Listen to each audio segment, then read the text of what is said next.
আসসালামু আলাইকুম ওয়া রাহমাতুল্লাহি ওয়া বারাকাতুহু। সম্মানিত বন্ধুগণ, আশা করছি আল্লাহর অশেষ মেহেরবানিতে সবাই অনেক বেশি ভালো আছেন, সুস্থ আছেন, আলহামদুলিল্লাহ। তো চলে এলাম আরও একটি নতুন ভিডিও নিয়ে, নতুন একটি ইন্টারেস্টিং ভিডিও নিয়ে। আশা করছি আপনারা অনেক বেশি খুশি হবেন এবং আপনাদের অনেক বেশি ভালো লাগবে। তো আজকে এই ভিডিওতে কথা বলবো, তাবিজ কবজ ব্যবহার করা কি শিরিক?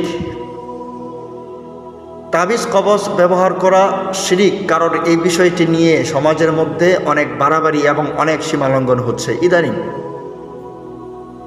সমাজে লক্ষ্য করলে দেখা যায় আমরা অন্য অনেক কিছুর মতো ঝাড়ফুঁক তাবিজ ব্যবহার করার ক্ষেত্রে বেশ সীমালঙ্ঘন করে চলেছি। আবার ইদানিং কোনো মহল, কোনো ব্যক্তি তাবিজকে ঢালাওভাবে শিরিক বলে মুসলমানদের মাঝে এই বিষয়ে বিভ্রান্তি সৃষ্টি করার চেষ্টা করছে।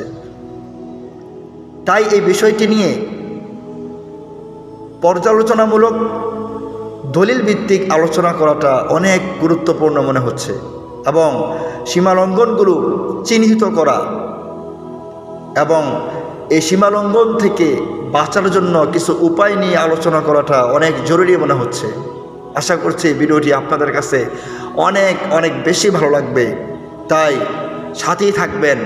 আর অবশ্যই আমার এই চ্যানেলটিকে সাবস্ক্রাইব করবেন, যাতে পরবর্তীতে ভিডিও আপলোড দেওয়ার পরপরই এই ভিডিওটি আপনি যাতে করে দেখতে পারেন। তো চলুন আমরা আমাদের মূল বিষয়টিতে ফিরে যাই।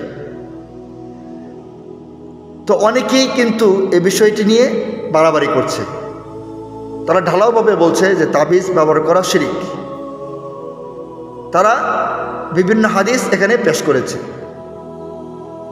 কিন্তু ঝাড়ফুঁক ব্যবহার করা, তাবিজ ব্যবহার করা, ঝাড়ফুঁক করা এটা শিরিক। আশা করছি আজকের আলোচনাটা যদি আপনি ভালো করে শোনেন, তাহলে ইনশাআল্লাহ আপনার ধারণা চেঞ্জ হয়ে যাবে, পাল্টে যাবে। আপনি তখন কোন তাবিজ, কোন ঝাড়ফুঁক করা বা কিভাবে চিকিৎসা করা শিরিক আর কিভাবে চিকিৎসা করা শিরিক না, এই বিষয়টি আপনাদের কাছে স্পষ্ট হয়ে যাবে। ইসলামের আগমনের পূর্বে জাহিলিয়তের যুগে রোগ বালাই থেকে মুক্তির ক্ষেত্রে অনেক ধরনের উপায় ও পন্থা অবলম্বন করা হয়েছে বা হতো। তার মধ্যে একটি হলো ঔষধের মাধ্যমে চিকিৎসা করা। ওই যুগে যেহেতু আল্লাহ প্রদত্ত কোনো ধর্ম তারা অনুসরণ করত না, তাই তাদের প্রায় সকল ক্ষেত্রেই তাওহীদ পরিপন্থী কর্ম ও চরিত্র এবং মানবতা বিবর্জিত বহু বিষয় তাদের ধর্ম বা রীতিতে পরিণত হয়েছিল। ইসলাম এসে তাদের পূর্বের সকল রীতিনীতি পর্যবেক্ষণ করেছে। যেগুলো তাওহীদ পরিপন্থী সেগুলো নিষিদ্ধ করে, আর যেগুলো তাওহীদ পরিপন্থী না সেগুলোকে আপন অবস্থায় ছেড়ে দিয়েছে। ঔষধপত্রের মাধ্যমে চিকিৎসাতে যেহেতু তাওহীদ পরিপন্থী তেমন কোনো কিছু নেই, তাই ইসলাম এসে তা পূর্বের ন্যায় বহাল বা বৈধ রেখেছে। তবে ইসলাম তাতেও সংশোধনী অবশ্যই এনেছে যে ঔষধকে সুস্থতা দানকারী বা ঔষধকে নিজের আরোগ্য দানকারী এটা মনে করা কখনোই যাবে না, বরং সুস্থতা দানকারী হলেন একমাত্র আল্লাহ। ঔষধের মধ্যে কোনো মানুষকে সুস্থ করার কোনো ক্ষমতা নেই। এই আকীদা বা এই বিশ্বাসটা মুসলমান হিসাবে আমাদের প্রত্যেকেরই থাকতে হবে। আর যারা এই চিকিৎসা কর্মে নিজেকে নিয়োজিত করবে, সে যেন পরিপূর্ণভাবে চিকিৎসা জ্ঞান অর্জন করে এবং পুরো পারদর্শী হয়ে এ কাজে ব্রত হয়। আংশিক বা ভুল জ্ঞান ও অপরিপক্ক জ্ঞান নিয়ে যেন এই কাজে অগ্রসর না হয়, কারণ পরিপক্ক না হয়ে, পরিপক্ক জ্ঞান না নিয়ে চিকিৎসা করতে আল্লাহ রাসূল নিষেধ করেছেন।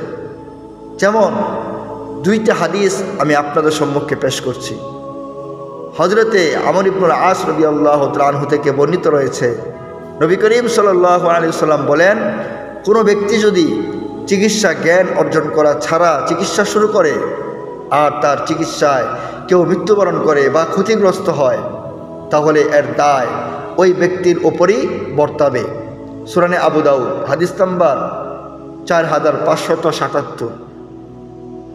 হযরত যায়েদ ইবনে আসলাম রাদিয়াল্লাহু তাআলা আনহু থেকে বর্ণিত রয়েছে, নবীদের যুগে এক ব্যক্তির শরীর জখম হয় এবং শরীর ফুলে রক্ত পুঁজ জমে যায়। তখন লোকটি বনি আনমারের চিকিৎসক দুই ভাইকে ডাকলেন। নবীজি তাদেরকে ডেকে বললেন, চিকিৎসায় তোমাদের মধ্যে কে বেশি পারদর্শী? তারা দুজনে বললেন, ইয়া রাসূলুল্লাহ, চিকিৎসা কর্ম কি ভালো? তখন নবীজি বললেন, যিনি রোগ নাজিল করেছেন তিনি চিকিৎসাও নাজিল করেছেন। মুওয়াত্তা মালিক হাদিস নাম্বার 1757। রোগ ভালাই নিরাময়ে জাহিলিয়তের যুগে যেসব উপায় অবলম্বন করা হতো তন্মধ্যে আরেকটি হলো ঝাড়ফুঁক করা, কিছু পরে রোগীর গায়ে দম করা। এই ঝাড়ফুঁকের প্রচলন সে যুগে বেশি ছিল। এমনকি অনেক রোগের জন্য বিশেষ বিশেষ মন্ত্রও ছিল, যা পরে এই রোগীকে দম করা হতো। সাপে কাটলে এক মন্ত্র, জ্বরের জন্য আরেক মন্ত্র, বদ নজরের জন্য অন্য এক মন্ত্র, স্বামী স্ত্রীর সম্পর্ক স্থাপনে আরেক মন্ত্র ইত্যাদি।